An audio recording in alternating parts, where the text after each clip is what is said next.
okey, jom. Mana? Pembelang mana? Pembelang. Assalamualaikum. Kami datang nak beraya. Nak beraya. Saya beraya kami acik pala cik. Tapi kita orang bagi kasut Tak apalah. Okey.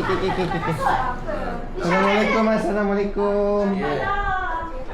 Sorry kita Sorry cik Kat mana pula ni kat belakang? Tapi tak, saya rasa dia dekat pelipat-pelipat ni. Sebab tadi daripada sini, dia daripada sini nak patuk saya. Saya pancuk, saya tengah dalam toilet. Dia lari depan saya, lepas tu saya pancuk dengan air, dia lari ke sini, saya cari. Saya gerakkan ni, lepas tu dia masuk kat celah sini. Saya rasa Oh, tu celah pelipat pintu tu. antara tu. Pelipat pintu Saya takut tak apa, tak ada pegang.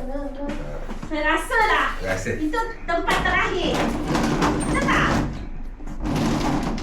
Betul tak? Pada kelabu. Oh, dia tak lari mana? Tak ada. Kita tengok dalam bilik air ni. Cuba tengok. Takut dia masuk dalam bangku tu balik. Bawah tu yang biru tadi dia kat situ. Kursi. Aku situ. Kursi. Kursi. Tadi dia dari situ. Kita kursi. Tadi dia kat situ. Tu langsung bawah. Ya.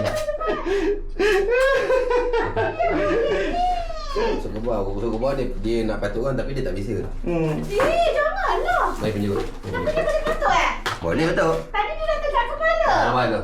Saya nak pegang apa Nah, dia memang macam ni. Sekejap. Jangan nak cakap macam ni. Tak, dia memang macam tu.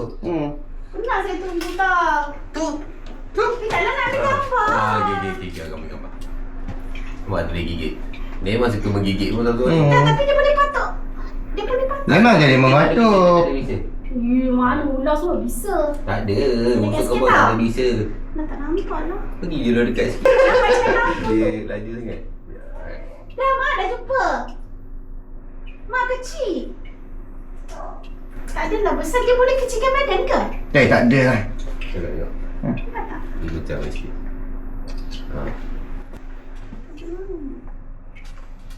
Cuba dekat internet tu. Ya, ada tau.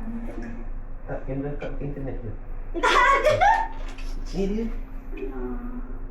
Takkan nak bersimpan dekat tu.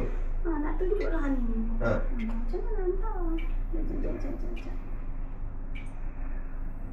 Oh, dia boleh tak? Dia boleh ni Dia tak ada bisa. Tapi dia boleh patuk. Ni kita orang pergi. Dia backing sikit lah. Dia lincah. Tapi ular ni dia paling Ni. Waktu digigit makin dekat pula dia gigit tangan kau. Dia dapat tak? Okey. Jangan ambil video. Biar dia bergerak. Macam mana? Sampai tangan kau lagi. Sekejap. okey dah. Sekejap, belum.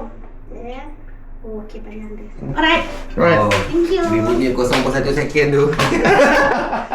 Lamanya 0.1 second. Sebab dia dah tu. Tadi dia dah keluar dari situ. Saya kan dia dekat celah tu. Ni namanya rusuk kebau. Rusuk kebau. Rusuk kebau. Kalau rusuk lembu sedap juga masak.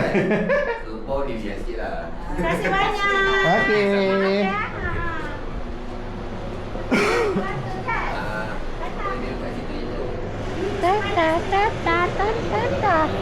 Tu dah buat mati lah pula.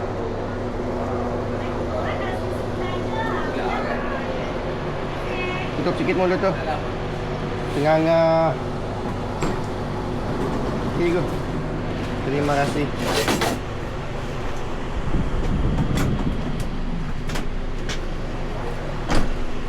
Bawa balai.